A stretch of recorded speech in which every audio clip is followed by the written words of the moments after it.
Hello, everyone, and welcome to the WTR Small-Cap Spotlight podcast. I'm your host, Shawn Severson, CEO and founding partner of Water Tower Research. In today's podcast episode, I'm being joined by John DeSimone, CFO at Herbalife. That's trades on the NYSE, ticker symbol HLF. Herbalife was founded 45 years ago in Southern California as a weight management company, and since then has transformed itself into the number one active and lifestyle nutrition brand in the world, according to Euromonitor, and is well on its way to becoming the world's premier health and wellness company, community, and platform. Also joining us today is my colleague Doug Lane, Managing Director and Consumer Analyst at Water Tower Research.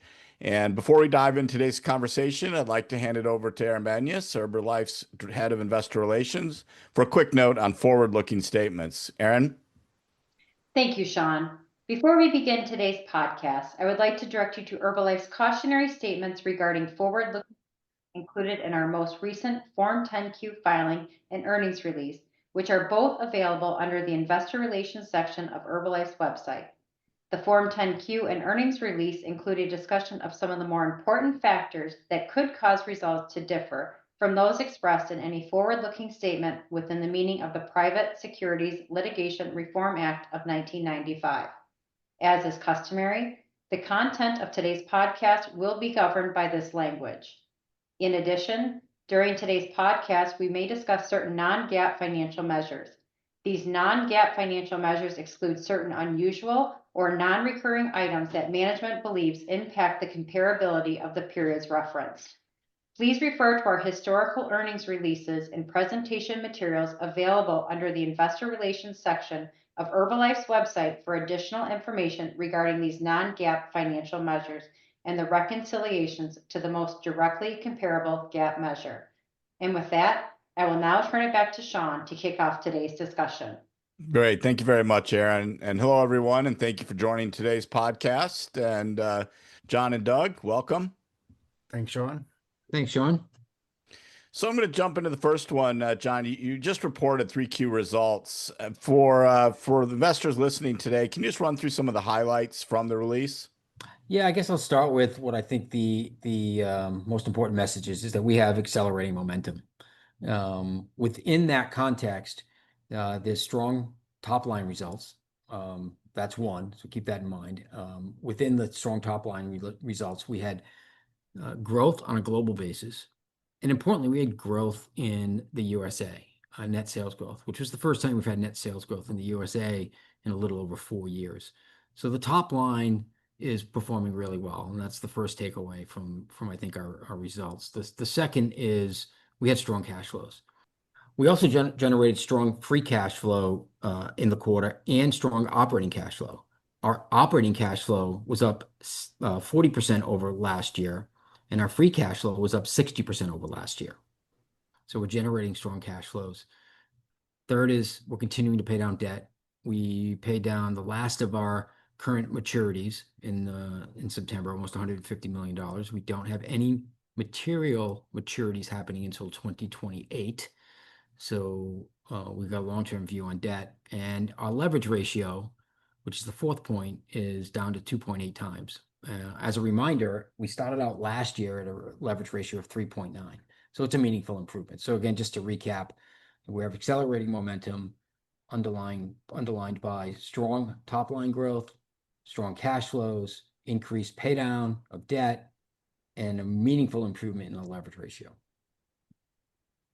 Great. Thanks for that overview, John. Summary. I'm going to turn it over now to Doug Lane, who has several additional questions to run through today. Yeah, thanks, Shawn, and hi, John. I'm glad to hear you talk about momentum. I've always thought direct selling was a momentum business, and both organic sales and your average active sales leaders each accelerated. So two of the key momentum indicators are heading in the right direction. But I think the most impressive movement was here in North America. What is driving the improvement in North America after so many years of declines? Yeah, I think importantly, the drivers in North America are not just one thing, right? So there's not a concentration risk for one initiative.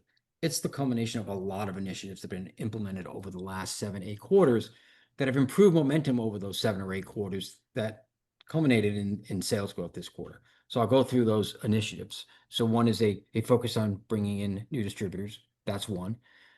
training of those new distributors thought it'd be successful. So we launched the Mastermind program, which is a training program underpinned by a key account manager that helps distributors achieve their objectives. And it groups our distributors into groups of 10 distributors so they have accountability to performance to their peers. And so training has helped in the last 7 quarters, actually most focused in the last 5 quarters.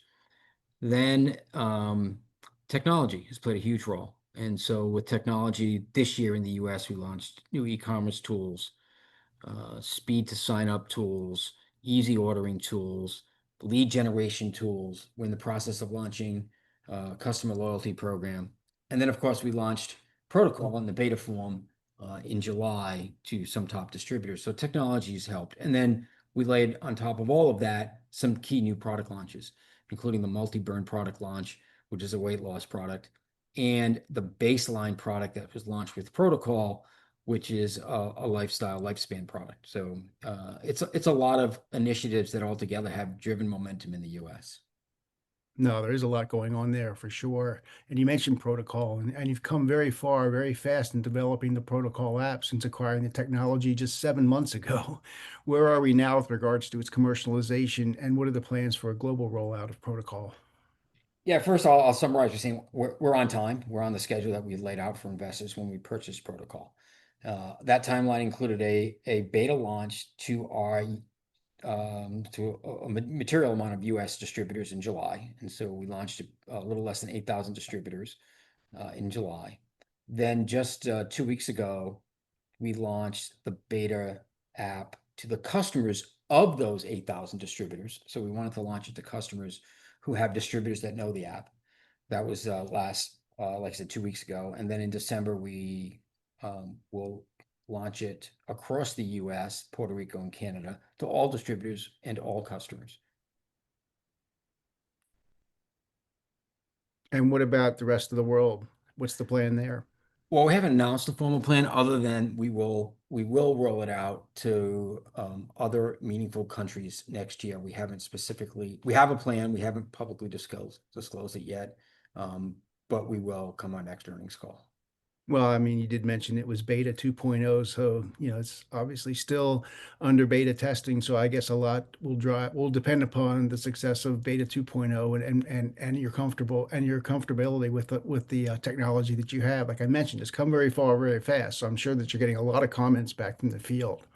Well, we are, but I don't think the beta 2.0 will determine where and when we launch internationally. I think beta 2.0 is just an evolution of the product. We launched the beta. We took the feedback from our top distributors. We created enhancements, a significant amount of enhancements that were at the request of distributors. So we're listening to them. We launched it to the consumers. We will enhance the program, the application based on the feedback from those consumers. But we're going to launch it next year. We know the feedback's going to come in. We know we're going to adopt and adapt certain initiatives based on that feedback. And we're going to launch this in other places next year. It's not predicated on the results of the beta. We're very confident that we're going to launch this in other markets next year. That makes sense. Herbalife also obtained a controlling interest in HBL Link Biosciences back in April, which along with Protocol gives Herbalife unique and proprietary technology that enables the formulation of personalized nutritional supplements tailored to individual needs and goals. Where are you in the development, and how close is Herbalife to delivering personalized nutritional supplements at scale? Yeah, that's a great question. So, we have been delivering personalized nutrition for most of our existence. We've done it through a curated approach, meaning helping our customers through our distributors determine which of our products are best for them. What we're moving to is a personalized formula, or an option to have a personalized formula, because we believe nutrition and wellness is moving into really 2 core areas: digitization, which Protocol addresses that we just talked about, and personalization. And Link Biosciences takes a huge step toward the personalization of nutrition. So what it'll allow us to do through the information collected on the app and other testing, should a consumer choose to take other testing, like a blood test will be available next year, we can formulate a very unique set of ingredients into one powder just for you. So Doug, if you have certain needs, you get to pick, right, what your needs are based on the feedback from the application, from your test results. We will create that formula. You will have a packet of powder, daily packet of powder with your name on it. That's a combination of all your ingredients. So it's very personalized for you, very easy to consume. It's no longer a bunch of tablets. It's one powder. Put it in a shake, drink it. You've got your micro and macronutrients you need for the day. So I think it's a huge opportunity. And I think it's cutting edge. It's where the space is going, and we're out in front. Yeah, it really does feel like the digitization of Herbalife. And again, to review those acquisitions was really just intellectual property, really the technology you need to get to the next level, right? Well, the intellectual property also comes with Link Biosciences, which has the algorithm to tie it all together, but it also has this proprietary manufacturing capability. So technology is a big part of what we're moving toward. So you can see we launched Protocol, and we launched a product with it. In Europe, we launched HL Skin, which is a skincare product that comes with technology that can scan your skin, and AI will tell you the types of products you need. You take the products and you can see the results. And our distributors are in the middle of that. So the distributors get the results along with the consumer, and then the distributor can then recommend the products to the consumer. And there'll be follow-up that's very objective to show that the products are working. So technology is going to be a big part of what we do in the future. Very exciting stuff. Now, you mentioned the financial profile. Your free cash flow is accelerating. Your debt pay down is ahead of schedule. Talk about the priorities for use of free cash flow for the next couple of years here, John. Yeah, I've been pretty consistent with this. Our number one priority is to pay down debt to a certain level. We had a short-term goal. We had a long-term goal.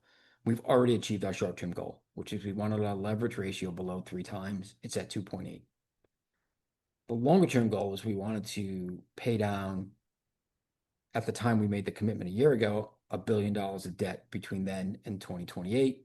We paid down almost 350 million of that. We're on track to be able to pay down that $1 billion. That should net us a gross debt balance of 1.4 billion, a net debt balance of around $1 billion. That's a good spot for us. That's incredibly low leverage ratio at that point, below 2 times. That's our priority. If we track ahead of that, meaning if we're generating more than enough cash to be able to achieve that goal, then it frees us up for maybe some other scenarios. But the number one priority is to continue to pay down debt. Well, I know you have some high cost debt that becomes callable next year. Any plans there? Yes, our plan is to refinance it as based on the circumstances as soon as we can. Obviously, as you said, it has a no-call protection through April, which means we can refinance it in April, and that would be our goal should the market conditions be right. No, that makes sense. That is a lot to pay for debt these days. Well, let's look forward here. Let's look to 2026. It's almost here. I know you haven't given guidance or a financial outlook yet, but at a high level, what are the key milestones we should look for as 2026 unfolds? Well, I think the most critical thing that I can say, most important thing I can say, is that we are expecting net sales growth on a global basis and in the US for the year next year. That's about all we've said publicly, but I think those are 2 important bullet points for investors to take away so that they recognize that Q3 isn't just a one-off. That is the beginning of something that we expect to continue next year. It might be spiky in Q4, I mean, in the short term, but certainly throughout the year next year, we're expecting growth in both, like I said, global results and USA results. Well, the underlying momentum is there, as we talked about earlier. So it sounds positive, and look forward to seeing how the year unfolds. But I see we're coming up on time, so let me hand the podcast back over to Shawn.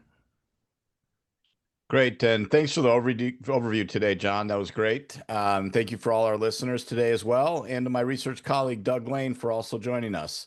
Finally, a special thanks to the producer and editor of the podcast, my WTR colleague, Joe Brunetto.